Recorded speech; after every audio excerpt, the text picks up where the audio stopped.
静夜思, or Quiet Night Thoughts, is the most famous Chinese poem in Chinese history. Everyone in China after kindergarten can probably recite it from memory with ease, and today I will be analyzing this poem, talking about its background, and discuss some editorial and literary aspect of the poem that even most Chinese people do not know about. First, let's listen to the poem in Chinese. 静夜思 by 李白。床前明月光，疑是地上霜。举头望明月，低头思故乡。Here is my attempt at a poetic translation in English. Quiet Night Thoughts by 李白。Moonlight before the bed, mistook it for some frost. Look up at the bright Luna, look down, aching of home. This, as you can see, is an extremely simple poem that utilizes almost vernacular and everyday language without any complex diction or figurative languages, while fitting into the 五言绝句 structure, which 五言 means that each line of the poem consists of 5 characters, and 绝句 is a type of Chinese classical quatrain with some tonal patterns and rhyme schemes associated with it. The first 2 lines of the poem describes a momentary illusion the poet experiences while living away from home, where during the day, a person traveling or residing in a foreign place may be kept busy by work or studies or labor to suppress the feelings of homesickness. But when the night falls and everything grows quiet, the feeling of longing rises, at least for the poet. And on this one autumn or maybe winter night, when the moon is bright upon the sky, the poet in his hazy, half-awakened state briefly mistakes the moonlight shining on the floor near his bed for a layer of white frost. The frost symbol here does 2 things. The first is that by comparing the moonlight to the frost, it demonstrates the brightness and the purity of the moonlight itself. But the second is more interesting, as it is an allusion to the poet's mental state, regarding the coldness of the season and this longing loneliness and the desolation that he experiences as a wanderer far from home. The second 2 lines parallels the dynamic of the first 2. The poet first looks up at the moon, perhaps at awe of the fullness and the brightness of it, receiving a mental clarity similar to his sudden awareness of the moonlight on the first line. Perhaps he may have even realized that in that moment, this very moon is at the same time shining over his own hometown, which then leads to the more bitter and cold conclusion in parallel with the second line, as he looks down on the frost, quote-unquote, now sinking and longing of his hometown. The motion and the movement of the eye in this poem is very simple but also very neat in its parallel to the mental journey the poet went through in this very fleeting moment that I think probably resonated with a lot of people throughout history and part of the reason why it's so famous. However, personally, I think the primary reason why it is so famous and popular is because of its simplicity and the quote-unquote commonness of the language, if you will.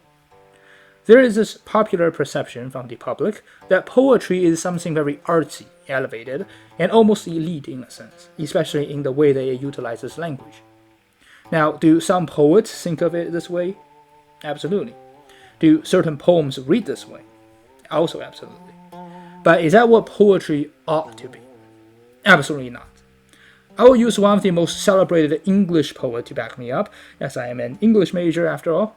And that poet will be William Wordsworth, who said in his preface to the lyrical ballad that everyday language, common language, quote, arising out of repeated experience and regular feelings, is a more permanent and a far more philosophical language than that which is frequently substituted for it by poets, who think that they are conferring honor upon themselves and their art, in proportion as they separate themselves from the sympathies of men, and indulge in arbitrary and capricious habits of expression, in order to furnish food for fickle tastes and fickle appetites of their own creation. This poem, 静夜思, or Quiet Night Thoughts, although Chinese and was written some 1100 years prior, bring forth the same sentiment in terms of the usage of the language of the everyday man and woman. It is simplistic in sound, while effectively bringing forth the type of melancholic longing and homesickness that many felt when far away from home in a distant land, and is deserving of its popularity even though it is one of the simplest poems in the Chinese literary tradition.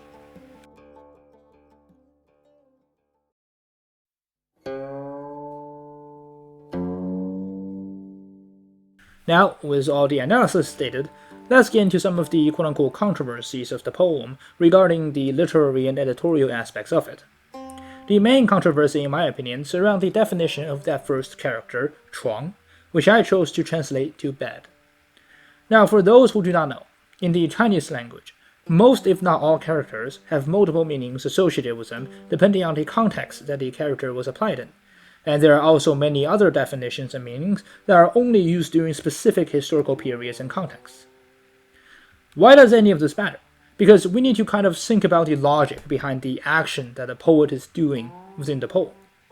The picture that I had always had in my mind, and is the one that I used for my analysis and my translation, is that the poet, Li Bai, laying on his bed, perhaps suddenly is woken up by a cold sweat or something, sitting on his bed, noticing the moonlight on the ground, thought it was some sort of frost for a second, before looking out the window at the bright moon, noticing what it actually is, and then lowering his head in sadness, thinking of his hometown.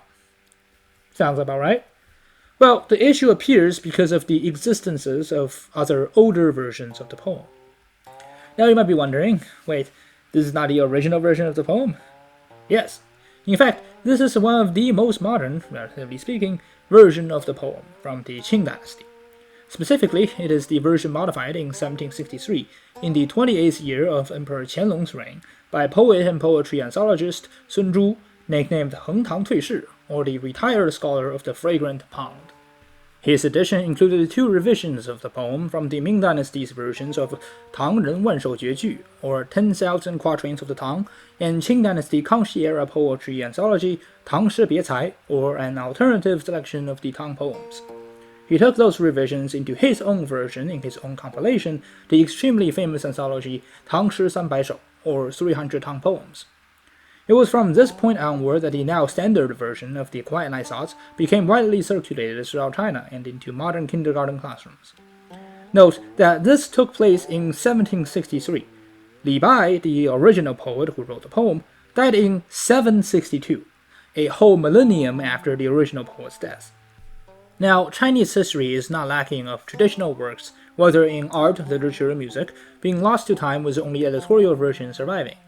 I'm currently studying the Guqing instrument, and I'm more aware of this than most people as a result. Good thing is that although we don't have the definitive original version by Li Bai, we have a version that was edited not long after his passing. The version was used in 3 different anthologies during the Song dynasty, those being the Song's version of Li Taibai Wenji, the collected works of Li Taibai, in the Guo Mao Qian's 乐府诗集, collection of 乐府 poems, and in Hong Mai's 万首唐人绝句, or 10,000 Tang Quatrains. All 3 versions, the earliest versions that we have, were edited in the 1000s to 1050s, which is still a 250-year gap in between those editorials and the original Li Bai's poem. However, since traditionally the Song dynasty scholars had held Tang poems in very high esteem and undertook extensive collecting and editing processes, we can assume that these versions of Quiet Nights collected during the Song dynasty are likely to be as reliable and accurate as we can get. In that version, the first line was 床前看月光 versus 床前明月光, and the third was 举头望山月 versus 举头望明月. Both lines were only 1 character in difference. The first line of the older Song version replaces the Ming in 明月, which meant bright in bright moon in this context, with 看, meaning look. The looking action in the newer and more popular Qing version was implied by describing the moonlight in front of the bed, and it was as such not specified. The third line, 举头望山月, once again replaces the Ming in 明月, which was a repetition in the Qing version, a very rare occasion in Chinese poetry, into 山月, the mountain moon, implying a rising or setting moon, which in this instance, as it is the dead of night, and in autumn or winter, I will assume it is the rising moon. Narratively speaking, there isn't really too much of a difference between the 2 versions other than the older version specified a looking motion and placed the time of night at an earlier time. Orally or poetically speaking, the first line of the older Song version is even more vernacular, since it is pretty much a standard sentence with an implied subject, a verb, and an object, compared to the only depiction of a scene to imply both the subject and the verb in the newer version. The older third line, in contrast, is in my opinion more poetic just because the way 山月 sounds to me, although they are probably the same orally speaking. It is, however, important to point out that the removal of the repetition of the 明月 in the older version, so maybe orally the older version is less vernacular or simplistic? I don't know. Let me know what you think in the comments. Regardless, the reason why I'm telling you any of this is that the original, especially the third line, makes the whole bed interpretation less logical. Everyone knows that the moonlight in a bedroom usually shines onto the floors or a window, right? And everyone knows that the moon rises in the east and sets in the west. Well, in the Tang Dynasty, most bedroom windows, similar to modern-day China due to feng shui reasons, were mostly oriented north-south. So from a visual perspective, it would be very difficult for the poet, standing or sitting on the bed indoors and looking out and up the window, to see a mountain moon or newly rising moon. That is, if he could somehow crank his neck at an angle and glimpse it from the wall, since Tang Dynasty windows are very small, often less than 1/10 of the size of a door. And even if he could, there is no way that moonlight could somehow still shine onto the floor from the east, through the window in the north or south, and in front of the bed. Now, since the modern version did not specify the position of the moon, it makes slightly more logical sense, but it is still hard to wrap your head around the angles of it all. So, does that mean the originally biased version, or at least the Song version, or even the modern version, was somehow logically flawed and made a mistake? Well, not so fast, because, like we said, there could be multiple definitions associated with the character chuang. The first is that chuang is a loan word, or 通假字, for the character chuang, meaning window. This obviously poses the exact same problem as the bed definition, so we'll pass on this. The second was a more recent discussion made by some scholars a few years ago, saying that the chuang means well curb, or like the fencings or the curbs of a well. Now we move the entire scenario of the poem outside instead of indoors, and things start making more sense.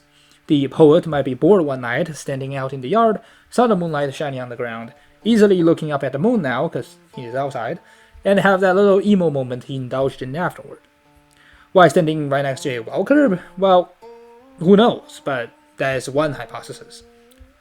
Personally, I'm more leaning towards the third or the fourth definition if you count the modern definition of the character meaning bed. Is that the chuang is talking about hu chuang, a type of lightweight foldable chair used in ancient times. Functionally, it is pretty similar to a modern stool, with the sitting surface made of some sort of foldable fabric or a similar material, and the legs on both sides being able to be folded together. It is a pretty common sight in Chinese countryside nowadays, or freaking American suburbs, that's how I know, that on full moons, people would just sit in some stools or chairs in the yard at night, enjoying the sight of the full moon, maybe chatting with friends or something and eating some crackers and whatnot. Moon gazing, if you will. So why did I choose to translate to bed then? Well, this leads to kind of my broader view on Chinese culture and literature as a whole. The scene in which I depicted in the translation follows how I had always envisioned the scene since kindergarten. Because in modern Chinese houses, we have bigger windows, we can see the moonlight shining in, and I believe some children's poetry anthology I read with my grandma when I was like 3 depicted Li Bai either sitting or standing by a modern-sized window looking out at the moon, so it stayed in my mind in that way.